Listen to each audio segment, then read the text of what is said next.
இந்த வருடத்திற்கான வாக்குத்தத்தம். இனி கொடுமை உன் தேசத்திலும் அழிவும் நாசமும் உன் எல்லைகளிலும் கேட்கப்பட மாட்டாது. உன் மதில்களை இரட்சிப்பென்றும் உன் வாசல்களை துதியென்றும் சொல்லுவாய்.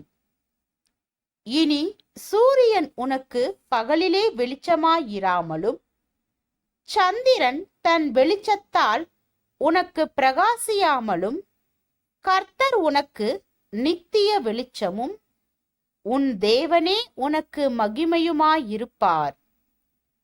உன் சூரியன் இனி அஸ்தமிப்பதுமில்லை, உன் சந்திரன் மறைவதுமில்லை.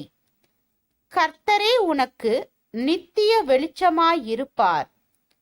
உன் துக்க நாட்கள் முடிந்து போம்.